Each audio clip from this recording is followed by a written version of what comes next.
اس کی مارکیٹ ہے مشرق وسطی. لیکن چینی ڈرونز مشرق وسطی میں تنازعات کو کیسے متاثر کر سکتے ہیں، اس بارے میں پیش ہے یہ رپورٹ اور پھر اسی موضوع پہ گفتگو کو آگے بڑھائیں گے. چین کے سرکاری سی سی ٹی وی پر حالیہ دنوں میں چینی مسلح ڈرون طیاروں کی عالمی منڈی میں بڑے پیمانے پر فروخت کا ذکر نمایاں تھا. ونگ لونگ نامی ان ڈرونز کے ڈیولپرز کا دعویٰ ہے کہ وہ 100واں ڈرون طیارہ فروخت کر چکے ہیں، تاہم وی او اے اس دعوے کی تصدیق نہیں کر سکتا. ایک صلاحیت تو ہے جنگی صورتحال کی مستقل نگرانی اور دوسری اہداف کو صحیح وقت پر نشانہ بنانا. جدید جنگی تناظر میں خریداروں کے لیے دونوں صلاحیتیں بہت اہم ہیں. برطانوی رائل یونائٹڈ سروسز انسٹیٹیوٹ کے مطابق چین مشرق وسطی میں مسلح ڈرون طیاروں کی بڑھتی ہوئی مانگ کو پورا کرنے میں کامیاب ہو رہا ہے. چونکہ امریکہ نے برطانیہ اور فرانس کے علاوہ کسی اور ملک کو اپنے مشہور پریڈیٹر اور ریپر مسلح ڈرونز کی فروخت سے انکار کر دیا ہے، تو چین نے اس کا فائدہ اٹھاتے ہوئے دنیا بھر میں اپنے ونگ لونگ اور CH-4 ڈرونز کی فروخت شروع کر رکھی ہے. رپورٹ کے مطابق ایران، ترکی اور متحدہ عرب میں یہ چینی ڈرونز ایسی صورتحال میں استعمال کیے جا رہے ہیں جہاں جیٹ طیاروں کا استعمال خطرناک ہو سکتا ہے. ایران کے لیے اسرائیلی طرز کے ڈرونز تیار کرنے سے ان کو عراق اور شام میں ہوائی حملوں کی صلاحیت حاصل ہو گئی ہے، باوجود اس کے کہ ایران کی اپنی ایئر فورس کی صلاحیت محدود ہے اور وہ اس قابل نہیں کہ وہ امریکہ اور اسرائیل جیسے ممکنہ حریفوں سے کسی فضائی مزاحمت میں حصہ لے سکے. ترکی، اسرائیل اور سعودی عرب اپنے مسلح ڈرون جہاز تیار کرنے میں بھی مصروف ہیں. گو کہ صدر ٹرمپ نے امریکی ڈرون طیاروں کی برآمد پر پابندی میں نرمی کا ارادہ ظاہر کیا ہے، لیکن فی الحال وقت کا تعین نہیں کیا. ماہرین کے مطابق جب بھی ایسا ممکن ہوا تو مشرق وسطی میں ڈرون ٹیکنالوجی کے استعمال میں بڑی تبدیلی آئے گی. ہنری رجویل کے ساتھ فائزہ بخاری، وائس آف امریکہ. رپورٹ آپ نے دیکھی. اس وقت ہم چلیں گے اٹلانٹک کاؤنسل میں جنوبی ایشیا سینٹر کے ڈائریکٹر بھرت گوپالا سوامی کی جانب، جو بذریعہ اسکائپ ہمیں جوائن کر رہے ہیں. بھرت، سب سے پہلے تو یہ بتائیے کہ کیا چیز ہے جو ڈرائیو کر رہی ہے چائنا کو کہ وہ اپنے بھی جو ویپنز ہیں ان کا بلڈ اپ کرے، پہلے سے زیادہ کہہ لیجیے اسٹرانگ ہتھیار بنائے اور ان کو ایکسپورٹ بھی کرے؟ دیکھیے، یہ تو نیچرل پروگریشن ہے چائنا کا، جو ملٹری انڈسٹریل کمپلیکس جو کہتا جا رہا ہے، اور ان کی ڈیفنس بجٹ بڑھتی جا رہی ہے، اور ان کی ہر ایک سسٹم میں آپ نے بھی یہ کہا کہ انہوں نے مدر آف آل بامبس جو ہے اس کو ٹیسٹ کیا ہے. تو یہ دس از اے براڈر ایشو، یہ نہیں کہ یہ اسپیسیفک جو بھی کنسرن ہے اس سے موٹیویٹ کیا جا رہا ہے. اور جب ایسے یہ ہوگی، چائنا کا انٹرنیشنل افیئرس میں رول بڑھتا جا رہا ہے اور اس حساب سے یہ ایکسپورٹ بھی ہو رہا ہے. اچھا، یہ بتائیے، ایک تو ہم دیکھ رہے ہیں کہ جو ساؤتھ چائنا سی ہے وہاں پہ امریکہ اور چائنا کے درمیان بہت ٹینشن ہے، اور ریجن میں جو چائنا کی پالیسی ہے اس کے لیے ویپنز کی اس کو ضرورت رہے گی. لیکن دوسرا ایشو جو پاکستان اور ریجن کو افیکٹ کرتا ہے وہ مڈل ایسٹ کے ساتھ چائنا کی آرمز ٹریڈ ہے. اب چائنیز آرمز جو ہیں وہ سستے ہیں خریدنے میں، اور چائنا بغیر کسی اس طرح کی کنڈیشنز کے جو امریکہ نے رکھی ہوئی ہیں سامنے، چائنا تو بیچ رہا ہے اپنے مسلح ڈرونز، اپنے آرم ڈرونز مڈل ایسٹ کو. یمن میں یوز بھی اب وہ ہو رہے ہیں.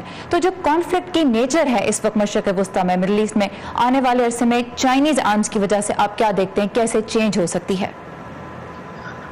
جیسے آپ نے کہا، چائنیز آرمز جو ہے سستی ہے. It's not only in terms of price کے حساب سے ہی سستی نہیں ہے، ٹرانزیکشن کاسٹ جو کہتا جا رہا ہے، جہاں کوئی ریگولیشنز نہیں ہے. اگر یو ایس اے کوئی آرمز بیچنا یا ہتھیار بیچنا چاہتا ہے، ہمیں کانگریس کی اپروول لینی چاہیے. اور ہمیں ایسے ڈرونز کی بات آپ نے کہی، ڈرونز ہم نان نیٹو کنٹری کو بیچ نہیں سکتے ایکسپٹ انڈیا میں، ہم نے ایکسیپشن دیے انڈیا کے لیے. تو اس حساب سے چائنا کا آرمز جو بیچا جا رہا ہے. اور آرمز کی ایک الگ سی یہ بھی ہوتی ہے جو کہتے ہیں اسٹریٹجک الائنمنٹ. مانو آپ آرمز کسی کنٹری سے خریدتے ہیں تو بائر سیلر ریلیشن شپ ہی نہیں ہوتا، اس کی مینٹیننس ہوتی ہے، فورسز کی تھنکنگ جو ہے وہ آرمز یوز کرنے سے، ٹریننگ پروسیجر، یہ سب لانگ ٹرم اسٹریٹجک الائنمنٹ جو ہے وہ بن جاتا ہے آرمز بیچنے سے. تو اس حساب سے چائنا جو بیچا جا رہا ہے، it's a broader strategic partnerships کی طرف اس کی نظر ہے. یہ بتائیے، مڈل ایسٹ کی جو اسٹیبلٹی ہے وہ کس طرح سے آپ دیکھتے ہیں افیکٹ ہوگی اس سے؟ کیا مزید انسٹیبل ہو سکتا ہے؟ آپ نے جو کہی ہے وہ ایکچولی وہ پیراڈاکس ہے. مڈل ایسٹ اسٹیبلٹی جو ہے وہ آج ہم جو مڈل ایسٹ دیکھ رہے ہیں وہ ایک دم سی انسٹیبل والیٹائل ریجن میں ہے، اور یونائٹڈ اسٹیٹس کی انوالومنٹ ہے، چائنیز کی ابھی یہ جو آرمز کے ساتھ انوالومنٹ ہوگی, I think it's a beginning of in some sense the great power rivalry has just begun, not only in the South China Sea but also in other parts of the world, and Middle East is one of them. اور جب ہم budget کی بات کرتے ہیں تو اس وقت امریکہ کا جو ملٹری کا بجٹ ہے وہ چائنا سے بہت زیادہ ہے, مطلب 700 بلین کے قریب ہے, چائنا کا تقریباً 230 بلین ڈالرز کے قریب ہے. تو سوال یہ بھی پیدا ہوتا ہے کہ جب ہم ایکسپورٹس کی بات کرتے ہیں, ابھی بھی امریکہ is the largest exporter of weapons, China top 5 میں بھی کہیں پہ نہیں ہے. کیا آپ ایک ایسا وقت دیکھتے ہیں کہ چائنا جو ہے کیچ اپ کر لے گا امریکہ کے ساتھ, یا ایک کنسرن اس وقت واشنگٹن کے لیے ہے؟ نہیں, ایسے کمپیریزن نہیں کر سکتے, کیونکہ 1 تو ایک ہو جاتی ہے پرچیسنگ پاور پیرٹی کی, اور نیکسٹ ہوتی ہے کہ امریکہ کی نمبر جتنی ٹرانسپیرنسی ہے اس میں چائنا کے نمبرس میں اتنی ٹرانسپیرنسی نہیں ہے. اگر وہ 30 بلین بھی کہا جائے, 45 بلین بھی کہا جائے, وہ کیلکولیشن کیسے کرتے ہیں, کیسے نمبرس پہ ارائیو کرتے ہیں, بات یہ نہیں ہے. بات یہ ہے کہ یہ کیوں بیچا جا رہا ہے, کدھر بیچا جا رہا ہے, کیسے بیچا جا رہا ہے, اور اس میں ایک ایسیمیٹری کی کاسٹ بھی ہو جاتی ہے. جو امریکہ 10 بلین سے ہم سالو نہیں کر سکتے, وہ چائنا 1 بلین سے سالو کر پا جائے گا. اور چائنیز کی جو جیوگرافی ہے اور ان کی جو الائنمنٹس ہے یہ کنٹریز سے, وہ ٹوٹلی ڈفرینٹ ہے. سو اس لینس سے دیکھا جانا چاہیے. اور اس طرح سے جو امریکہ کے ساتھ ان ملکوں کی ریلیشن شپ ہے, جو چائنا کے ساتھ ہے, اس میں بھی ایک چینج آئے گا, بیکاز ان کنٹریز کی جو ڈپینڈنس امریکہ پہ رہی ہے ویپنس کے لیے, ان کو بھی تو ایک موقع ملے گا اس کو ڈائیورسیفائی کرنے کا اور امریکہ پہ کم ریلائی کرنے کا. Exactly. بھرت گوپال سوامی اس وقت ہمارے ساتھ تھے, اٹلانٹک کاؤنسل میں جنوبی ایشیائی امور کے سینئر تجزیہ کار. آپ کے وقت کا بہت شکریہ. اور مزید تفصیلات اور خبروں کے لیے آپ آ سکتے ہیں ہماری ویب سائٹ urduvoa.com پر, جہاں آپ کو نہ صرف پاکستان کے اندر بلکہ دنیا بھر میں رونما ہونے والے واقعات کی بر وقت اپ ڈیٹس ملیں گی. اگر ہماری ویب سائٹ تک رسائی میں آپ کو مشکل پیش آ رہی ہے تو پھر آئیے facebook.com/VOA اردو کے پیج پہ, اور اس کے علاوہ آپ اردو VOA کی موبائل ایپ بھی بآسانی اپنے اسمارٹ فون پہ ڈاؤن لوڈ کر سکتے ہیں. امریکہ کی تاریخ کی پہلی مسلمان خواتین ارکان کانگریس میں سے ایک نے حلف برداری کے کچھ ہی گھنٹوں بعد ایک تنازع کو جنم دے کے اپنی ہی جماعت کو مشکل میں ڈال دیا ہے. مشیگن سے ایوان نمائندگان کے لیے منتخب ہونے والی رشیدہ طلیب نے ایک تقریب کے دوران سٹیج پہ صدر ٹرمپ کے خلاف نازیبا لفظ استعمال کرتے ہوئے انہیں مواخذے کے ذریعے عہدے سے ہٹانے کا ارادہ ظاہر کیا. Your son looks at you and says, Mama, look, you won. Bullies don't win. And I said, baby, they don't. Because we're going to go in there and we're going to impeach the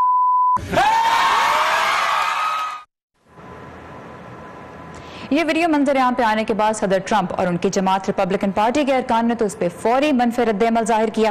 صدر Trump نے رشیدہ طلیب کے الفاظ کو شرمناک قرار دیا اور پھر ٹویٹر پہ کہا کہ آپ کیسے صدر کا مواخذہ کریں گے جس نے شاید تاریخ کا سب سے عظیم انتخاب جیتا, کچھ غلط نہیں کیا, روس کے ساتھ کوئی ساز باز نہیں کیا, وہ تو ڈیموکریٹس نے کیا, اور کسی بھی صدر کے مقابلے میں کامیاب ترین پہلے 2 سال گزارے اور مقبول ترین ریپبلکن بھی ہے. اب رشیدہ طلیب کے اس بیان پہ ان کی اپنی جماعت کی قائد اور ایوان نمائندگان کی اسپیکر نینسی پیلوسی کو بھی یہ واضح کرنا پڑا کہ اس وقت ڈیموکریٹک پارٹی صدر کے مواخذے کا ارادہ نہیں رکھتی. رشیدہ کی جانب سے صدر کے لیے نازیبا الفاظ کے استعمال پہ نینسی پیلوسی کا کہنا تھا کہ انہیں یہ زبان تو پسند نہیں آئی, لیکن وہ اپنے ارکان کی زبان بند نہیں کریں گی اور نہ ہی اس بارے میں انہیں کوئی ہدایات بھی جاری کریں گی. اب ڈیموکریٹک پارٹی کی سینئر قیادت کے کئی ارکان نے تو رشیدہ کے بیان کی کھل کر مذمت کی ہے, وہیں کچھ نو منتخب ارکان نے ان کی حمایت بھی کی ہے, وہ بھی آگے آئے ہیں. لیکن سوال یہ پیدا ہوتا ہے کہ انہیں ووٹ دے کے امریکہ کی پہلی مسلمان رکن کانگریس بنانے والے کیا سوچ رہے ہیں. یہی جاننے کے لیے چلتے ہیں ہمارے ساتھی آفتاب بورگا کی جانب, جنہوں نے ڈیٹرائٹ میں رشیدہ طلیب کی انتخابی مہم کی کوریج بھی کی تھی. یہ پہلی بار نہیں ہوا کہ کانگریس وومن رشیدہ طلیب نے پریزیڈنٹ ڈونلڈ ٹرمپ کے خلاف ایک سخت لہجہ استعمال کیا. ووٹرز ان کو جانتے ہیں کہ ان کا ہمیشہ سے اسٹانڈ جو ہے صدر ٹرمپ کے بارے میں کافی سخت رہا ہے, لیکن اس بار جو الفاظوں کا چناؤ تھا ان کے لیے وہ لوگوں کو حیران کر رہا ہے. جب لوگوں سے ہم نے بات کی, ڈیٹرائٹ میں ووٹر سے بات کی, تو ان کا کافی مکسڈ ریاکشن سامنے آیا. میں سمجھ سکتا ہوں جس طرح کے حالات ہیں اس میں لوگ ناخوش ہیں, مگر میرے خیال میں وہ زیادہ بول گئی. انہوں نے بالکل ٹھیک کہا ہے. میرے خیال میں ہمیں صدر کا مقابلہ کر کے اس دنیا کو ایک بہتر جگہ بنانا چاہیے. میرے خیال میں ایسے الفاظ استعمال کرنے کی کوئی ضرورت نہیں تھی. انہوں نے جو ڈیٹرائٹ کے لیے کیا ہے اس بنیاد پر میں انہیں پسند کرتا ہوں, مگر یہ عمل میرے لیے ناقابل یقین ہے. اس قسم کی زبان نہ لوگوں کو ایک دوسرے کے قریب لانے کے لیے اچھی ہے اور نہ ہی ہمارے بچوں کے لیے اچھی ہے. ووٹرز جو ہیں وہ بھلے ہی ان کی بات سے اختلاف یا اتفاق کرتے ہوں، لیکن ایک کامن کنسرن جو سارے ووٹرز میں پایا جاتا ہے وہ یہ کہ ایک تلخی کی جو پالیٹکس ہے، ایک ٹینس ماحول ہوا ہے واشنگٹن میں، وہ یہ چاہتے ہیں کہ وہ کم ہو تاکہ امریکہ کے دیگر مسائل آگے جا کر یہ کانگریس ایک بریک کے بعد ایک اس کو حل کر سکے. یہ تھے مشیگن سے ہمارے ساتھی آفتاب بورکا. اب اس وقت ڈیموکریٹک پارٹی کی کوشش ہے کہ صدر کے ساتھ بجٹ پہ جلد اتفاق رائے حاصل ہو تاکہ وفاقی حکومت کی سرگرمیاں بحال ہو سکیں. اب آج شٹ ڈاؤن تیسرے ہفتے میں داخل ہو گیا ہے. 8 لاکھ سرکاری ملازمین 17 روز سے یا تو جبری رخصت پہ ہیں یا پھر بغیر تنخواہ کے کام کر رہے ہیں. امان اظہر اب بتا رہے ہیں کہ اس شٹ ڈاؤن کے اثرات زندگی کے دوسرے شعبوں پر بھی نظر آنے لگے ہیں. سرکاری دفاتر بند، سڑکوں پر ٹریفک برائے نام اور سیاحتی مقامات روایتی گہما گہمی سے آری. This is national security we're talking about. صدر ٹرمپ اور ان کے ڈیموکریٹک حریفوں کے درمیان میکسیکو کے ساتھ امریکی سرحد پر دیوار کی تعمیر کے معاملے پر اختلاف سے حکومتی سرگرمیوں میں تعطل کے باعث شہر کی فضا سنسان ہے اور جیری جیسے وفاقی ملازمین پریشان. میں آج میٹرو اسٹیشن آیا تو مجھے بتایا گیا کہ میرے ادارے کی جانب سے جو رعایتی کارڈ دیا گیا ہے وہ نہیں چلے گا. کوئی بتانے والا نہیں کہ پھر میں آنے جانے کے لیے کیا کروں، اور اگر اس دوران ایمرجنسی پیش آ جائے تو پھر کیا ہوگا. یہ بات پہلے بتائی جا سکتی تھی. 2 ہفتوں سے جاری سیاسی تنازع سے تقریباً 3,80,000 وفاقی ملازمین گھر بیٹھنے پر مجبور ہیں، جبکہ 4 لاکھ سے زیادہ بغیر تنخواہ کے کام کر رہے ہیں. اس صورتحال سے وہ چھوٹے کاروبار بھی متاثر ہوئے ہیں جن کا دار و مدار ان دفاتر میں کام کرنے والوں پر ہے، جیسے یہ فوڈ ٹرک جو آج کل گاہکوں کی راہ تک رہے ہیں. 75% we lost the business. ہمارا 75% کام متاثر ہوا ہے. آپ دیکھ لیں، کوئی گاہک نہیں ہے، کام بند پڑا ہے. عام طور پر یہاں لمبی لائن ہوتی ہے اور لوگ 10 سے 15 منٹ تک کھانے کا انتظار کرتے ہیں. عجائب گھروں کے شوقین بھی اندر جانے کے لیے دروازے کی جانب بڑھتے ہیں تو اس پر چسپاں نوٹس انہیں واپس لوٹنے کا مشورہ دیتا نظر آتا ہے. میں یہاں تفریح کے لیے آیا ہوا ہوں اور سوچا کہ عجائب گھر چلتے ہیں، لیکن یہ بھی بند ہے اور میرے جیسے افراد کے لیے یہ مایوس کن ہے کیونکہ پتہ نہیں میں یہاں دوبارہ کب آؤں گا. وفاقی حکومت کے شٹ ڈاؤن سے فرناندو کی طرح لاکھوں لوگ کسی نہ کسی طرح متاثر ہو رہے ہیں. امریکی ایوان نمائندگان میں ڈیموکریٹس کے پاس اکثریت ہے، مگر سینٹ اب بھی ریپبلکنز کے پاس ہے اور عوام کے پاس محض یہ امید کہ ان کے عوامی نمائندے ان کی مشکل آسان کرنے میں زیادہ دیر نہیں لگائیں گے. امان اظہر، وائس آف امریکہ. امریکہ میں 2 مسلمان خواتین کے رکن کانگریس بننے سے مسلمانوں کے بارے میں پائی جانے والی آراء پہ کیا اثر پڑتا ہے، یہ ظاہر ہونے میں تو وقت لگے گا، لیکن اس ملک میں مسلمان ہر دور میں ہی عوام کے لیے خدمات سر انجام دیتے رہے ہیں. سحر ماجد اب ہمیں ملوا رہی ہیں پاکستان سے تعلق رکھنے والی شیری طاہر خیلی سے، جو امریکہ میں 3 مختلف صدور کے لیے سفارتی خدمات سر انجام دے چکی ہیں. پاکستان سے تعلق رکھنے والی شیری طاہر خیلی 3 امریکی صدور Ronald Reagan, George H.W. Bush اور جارج W. بش کے دور حکومت میں انتظامیہ کے مختلف عہدوں پر فائز رہی ہیں. تو اگر شیریں طاہر خیلی کو اس دور میں صدر ٹرمپ کے ساتھ کام کرنے کا موقع ملتا تو وہ ان کو کیا مشورہ دیتی؟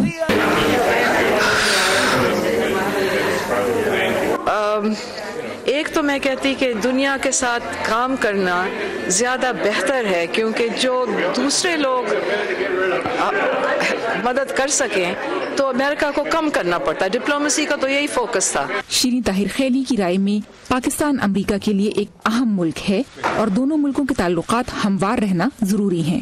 پاکستان اس حصے میں ہے دنیا کے جہاں امریکہ کافی کمیٹڈ ہے، یعنی افغانستان، اور پاکستان اور امریکہ کو ساتھ مل کے اس پرابلم کا حل اگر نہ کر سکیں اور دونوں اپوزٹ اینڈز میں ہوں تو کوئی فائدہ نہیں ہوگا امریکہ کا نہ پاکستان کا. شیریں طاہر خیلی کے کریئر کا سفر ہموار نہیں تھا، لیکن اس زمانے میں ان کے عورت ہونے کو مسلم ہونے سے بھی زیادہ تنقید کا نشانہ بنایا جاتا تھا.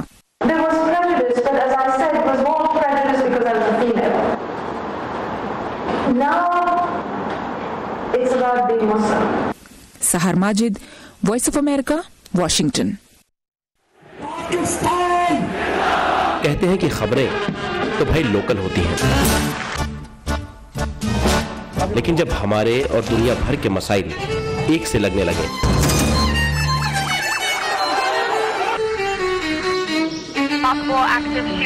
تو آنکھیں کھلی رکھنی چاہیے. امریکہ نے پاکستان اور بھارت کے کیا پتا کون سی خبر آپ کے کام آ جائے. Great idea. 25-year-old, 22-year-olds who are building billion-dollar companies. Our dream is to bring new technologies. View 360 صرف آج نیوز پر. Multi billion dollar video gaming industry اور اس میں مقابلے اب پاکستان میں بھی قدم جمانے لگے ہیں. نوجوان ملکی اور بین الاقوامی ویڈیو گیمنگ مقابلوں میں حصہ لیتے ہیں اور لاکھوں روپے جیت کر لے کے آتے ہیں. یہ انڈسٹری ہے کیا اور پاکستان میں اسے اس وقت کس حد تک سپانسرز کا تعاون حاصل ہو رہا ہے؟ اس کی تفصیل آج ہمارے لیے لے کے آئی ہیں لاہور سے سمن خان. پاکستان میں موبائل فون، لیپ ٹاپ، ٹیب یا ٹیکنالوجی کا کوئی بھی دستیاب ذریعہ ہو، گیم کھیلنے کے شوقین یا یوں کہیے کہ اس شوق کی گہرائیوں میں اترے لوگ اب جگہ جگہ دکھائی دینے لگے ہیں، اس ڈر سے بے خوف کہ کھیل کی زیادتی بینائی اور وزن پر منفی اثر ڈال سکتی ہے. کھیلو گے، کودو گے، ہوگے خراب، پڑھو گے، لکھو گے، بنو گے نواب. لیکن موجودہ دور کے نوجوان تو ویڈیو گیمنگ کرتے ہیں اور جم کر کھیلتے ہیں اور پیسہ بھی خوب بناتے ہیں. عبد الرحمان خاص طور پر کراچی سے لاہور آن لائن گیم مقابلے میں حصہ لینے آئے ہیں. 3 سال پہلے جب انہوں نے باقاعدہ گیمز میں دلچسپی لینی شروع کی تو معلوم ہوا کہ یہ کھیل تو فائدے کا ہے. مختلف ملکی مقابلے جیتنے کے بعد اب وہ گیمنگ کو فروغ دینے والی کمپنیز کے لیے بھی کھیلتے ہیں. میجر کے ایونٹس میں اگر آپ کوالیفائی بھی ہوگا نا تو آپ کو 20-25 لاکھ روپے ملتے ہیں. تو مطلب ہمارے لیے تو 20-25 لاکھ اہمیت رکھتے ہیں. گھر والے پہلے سپورٹ نہیں کرتے تھے لیکن ڈیو جیتے جب 2 لاکھ روپے آئے پر ہونے کے بعد تو گھر والوں نے بولا ہاں بھائی محنت کر رہا ہے. ای اسپورٹس انڈسٹری چند $100 کے انعامات سے شروع ہوئی اور آج یہ دنیا بھر میں اربوں ڈالر کا کھیل بن چکا ہے. پاکستان میں نوجوان ای گیمرز اس کھیل کو بھی کرکٹ اور ہاکی کی طرح باضابطہ بنانا چاہتے ہیں. باہر ملکوں میں یہ ہوتا ہے کہ اگر 5 بندے اپنی ٹیم بنا لیں تو ان کو کوئی نہ کوئی اسپانسر مل جاتا ہے جو انہیں ایک پرووائڈ کرتا ہے گیمنگ ہاؤس. 5 بندے ایک ساتھ رہ کے اپنی کیمسٹری بلڈ کرتے ہیں, گیم میں بھی اسی کانفیڈنس سے پرفارم کرتے ہیں جو کہ پاکستان میں نہیں ہوتا. اس وجہ سے یہ ہوتا ہے کہ جو اچھے ہوتے ہیں وہ تو آبویسلی جیت کے چلے آئیں گے, لیکن جو چھوٹے گیمرز ہیں اگر وہ ایکسپینس نہیں اٹھا سکتے کسی ٹورنامنٹ کا تو ظاہر بات ہے وہ نہیں آئیں گے. نجی سطح پر کچھ کمپنیز نے اب ای سپورٹس ٹورنامنٹس میں دلچسپی لینا شروع کی ہے. انٹرنیشنل گیم ڈیولپرز ایسوسی ایشن کا بھی ریسنٹلی ایک چیپٹر کھولا ہے, پاکستان چیپٹر. وہ بھی اسی لیے کھولا ہے کیونکہ یہاں اتنی ڈیولپمنٹ ہو رہی ہے.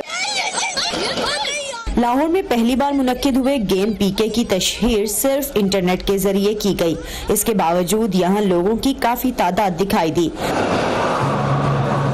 گیمز کے کرداروں کا روپ دھارے بہت سے کوسپلے آرٹسٹ بھی یہاں پہنچے.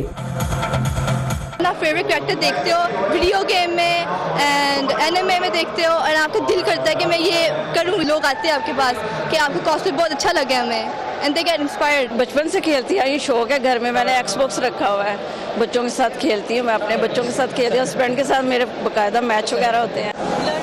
پاکستان میں مقبول گیمز غیر ملکی ڈیولپرز کی تیار کردہ ہیں, لیکن جیسے جیسے ملک میں ای گیمنگ پروان چڑھ رہی ہے نوجوان انٹرپرینیورز گیم ڈیولپنگ ایپس بھی متعارف کرا رہے ہیں جس سے گیمنگ کی دنیا میں پاکستانیوں کو اپنی جگہ بنانے کے نئے مواقع مل سکیں گے. Saman Khan, Voice of America, Lahore. اور اسی کے ساتھ ختم ہوتا ہے آج کا ویو 360. آپ کی فیڈ بیک کا ہمیں انتظار رہے گا. اس کے لیے آئیے facebook.com/VOA اردو کے پیج پہ جہاں آپ کو تازہ ترین خبریں بھی ملیں گی. اس کے علاوہ آپ آ سکتے ہیں ہماری ویب سائٹ urduvoa.com پر. سارا زمان کو بھی اجازت دیجیے. خدا حافظ.